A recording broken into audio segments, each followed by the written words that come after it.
बरं ना. मराठा आणि धनगर आरक्षणाचा प्रश्न या निवडणुकीत आपला होता, लोकसभेलाही घातला. 2014ला तुम्ही सांगितलं होतं की पहिल्या कॅबिनेटमध्ये धनगर आरक्षणाचा प्रश्न मार्गी लावणार. आता काय ठोस निर्णय होणार आहे का? असं आहे की त्याच्यानंतर मी राज्याच्या विधानसभेमध्ये त्याची वस्तुस्थिती मांडली होती की कशा प्रकारे ऑलरेडी त्याच्या आधीच्या सरकारने हे देता येत नाही अशा प्रकारचा अहवाल हा केंद्र सरकारला पाठवला होता. त्याच्यानंतर त्याच्यामध्ये बरीच कारवाई झाली. मध्यंतरीच्या काळामध्ये त्याची केस कोर्टामध्ये झाली. कोर्टामध्ये त्याला सपोर्टिंग एफिडेव्हिट्स आम्ही केले, परंतु एका कुठल्या तरी सर्टिफिकेटमुळे कोर्टाने त्याच्यात दुसरा निर्णय घेतला. नंतर ते सर्टिफिकेट बोगस असल्यामुळे ते सर्टिफिकेट आम्ही रद्द केलं. आता पुन्हा कोर्टाच्या विचाराधीन तो विषय आहे आणि कोर्टामध्ये योग्य ती बाजू आम्ही मांडलेली आहे. लास्ट क्वेश्चन आणि मराठा आरक्षणाच्या संदर्भात निश्चितपणे मराठा समाजाला न्याय देण्याचा प्रयत्न मागच्या काळात आम्हीच केला आणि पुढे आम्हीच मराठा समाजाला न्याय निश्चितपणे देऊ.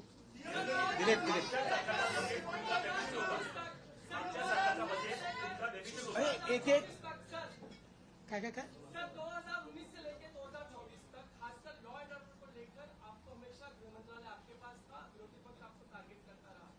पूरा 5 साल का कार्यकाल अब आपके पास है, मंत्री मेजोरिटी है. क्या महाराष्ट्र शांत रहेगा? महाराष्ट्र पानीपत करेगा? और दूसरा सवाल, खासकर प्रचार के दौरान भी जात के यहाँ जंगल रहे, कास्ट सेंसस की बात होती है, वजीर कौर ने बार-बार की. तो क्या कास्ट सेंसस को लेकर भी सरकार का ये एजेंडे पर होगा? पत्रकारों के लिए आपने कानून बनाया था, लेकिन उसका अभी नोटिफिकेशन नहीं निकला है, उसको लेकर आप क्या सोच रहे हैं? कि पहला आपने क्या कहा था? देखो उनके उसमें मैं भूल गया.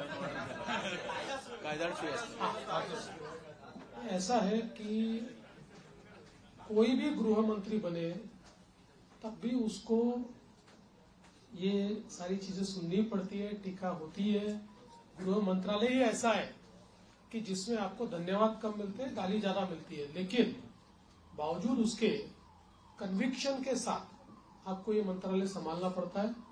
मैंने कन्विक्शन के साथ उसको संभाला और मैं इतना ही आपको कहता हूं कि इस कार्यकाल में भी हमारी सरकार गृह मंत्रालय के माध्यम से महाराष्ट्र में कानून व्यवस्था अच्छी रहे, महाराष्ट्र के लोगों को सुरक्षित लगे, इस प्रकार के सारे उपाय करेगी. पत्रकार एक मिनट देखिए, भारतीय जनता पार्टी की भूमिका ये बार बार हमने स्पष्ट की है कि कास्ट सेंसस को हमारा विरोध नहीं है. जो पहला कास्ट सेंसस बिहार में हुआ हमारे समर्थन से ही हुआ है. हमारा हमेशा इतना ही कहना है कि कास्ट सेंसस को वेपनाइज मत करो. कास्ट सेंसस का वेपन के रूप में अगर उपयोग किया तो जो माइक्रो समाज है, संख्या में कम समाज है, विशेष रूप से माइक्रो ओबीसीज है, इनके ऊपर उसका अन्याय हो सकता है. इसलिए कास्ट सेंसस अगर करना है तो उसका पहले क्या हमको उसमें से पाना है ये हमने तय करना चाहिए, उस प्रकार से उसको करना चाहिए. उसको राजनीतिक वेपन बनाने की कोशिश अगर होगी तो समाज में विघटन होगा. पत्रकार हल्ल्याच्या संदर्भात जी काही त्या कायद्याच्या संदर्भातली कारवाई बाकी आहे मी स्वतः लक्ष टाकेन त्याच्यामध्ये आणि आपण ते काम करू. आणि त्यासोबत पहिला प्रश्न जो अध्यक्षांनी या ठिकाणी मांडला होता की बाळशास्त्री जांभेकर जी आपली योजना आहे त्याच्यामध्ये आपण 20,000चा GR काढला, पण त्याच्या काही अटी शर्तीमुळे अंमलबजावणी होत नाही, तर पुढच्या आठवड्यातच त्या संदर्भातली कारवाई मी पूर्ण करेन. दिलीप जाधव मागचा बजेट आपला डेफिसिट होता आणि त्याच्यानंतर या तुमच्या शेवटचा प्रश्न जाहीर केल्या, त्यामुळे अधिकाऱ्यांनी सांगितलं की आम्हाला आर्थिक शिक्षा लावावी लागेल. नंबर 1.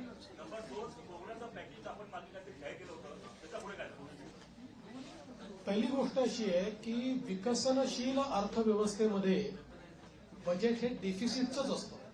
गेल्या 20 वर्षामध्ये फक्त मला असं वाटतं एक 17-18चं बजेट होतं की ज्यात आपण रेव्हेन्यू सरप्लस होतो, बजेट डेफिसिटच होतो, पण रेव्हेन्यू डेफिसिट नव्हतं. त्यामुळे डेफिसिट असणं हे काही गैर आहे असं माझं मत नाहीये. फक्त पैसा कशावर खर्च होतो, त्यातनं आपल्याला आउटपुट काय मिळतो, या गोष्टी महत्वाच्या असतात. आणि तुमचा डेट जीडीपी रेशिओ काय. जसं उदाहरणादाखल लोक सांगतात महाराष्ट्रात 7 लाख झालं, 7 लाख कोटी कर्ज झालं. पण महाराष्ट्राचा जो अर्थसंकल्प आहे किंवा महाराष्ट्राचा जो जीएसडीपी आहे तोही आता ½ ट्रिलियनच्या वर गेलेला आहे. त्याच्यामुळे त्याच्याशी जेव्हा तुम्ही कम्पेअर करता त्यावेळी इतर राज्यांच्या तुलनेमध्ये महाराष्ट्र हा आपल्याला चांगलाच दिसतो. अर्थात आता ज्या कल्याणकारी योजना आम्ही घेतलेल्या आहेत त्याचा 2-3% भार हा पुन्हा ऋणभार म्हणून त्या ठिकाणी आम्हाला पडणार आहे. पण त्याचवेळी त्यातनं जे सोशल बेनिफिट मिळेल आणि कॅस्केडिंग त्यातनं जे इकॉनॉमिक बेनिफिट मिळेल त्यातनं पुढच्या 3-4 वर्षामध्ये आम्ही त्याची भरपाई करू शकू. म्हणून मला असं वाटतं की फार याची चिंता करू नये की डेफिसिट आहे. याची चिंता केली पाहिजे की डेफिसिट कशामुळे होत आहे. जो पैसा चाललाय तो सामाजिक क्षेत्रात किंवा इन्फ्रास्ट्रक्चरच्या क्षेत्रात योग्य वापरला जातोय की नाही, तो प्रयत्न आम्ही करू. आभार मानतील आपल्या मित्रांनो, सर एकच फक्त आजवरची आपलं परंपरा आहे. पुरस्कार वितरण व्हायचं. अधिवेशन झालं नागपूरचं की फक्त आम्हाला एक 15-20 मिनिटं आपला पुरस्कार प्रथम पत्रकार कक्षाला भेट देतात आणि पत्रकारांशी संवाद साधतात. या परंपरेला मान देऊन मुख्यमंत्री देवेंद्र फडणवीस आज येथे उपस्थित राहिले आणि त्यांनी आपले विचार मांडले. त्याबद्दल मंत्रालय आणि विधिमंडळ वार्ताहर संघातर्फे मी त्यांचे मनापासून आभार मानतो. तसेच त्यांच्या नवीन सरकारला मंत्रालय आणि विधिमंडळ वार्ताहर संघातर्फे शुभेच्छा देतो आणि याचबरोबर हा कार्यक्रम संपला असं जाहीर करतो. धन्यवाद.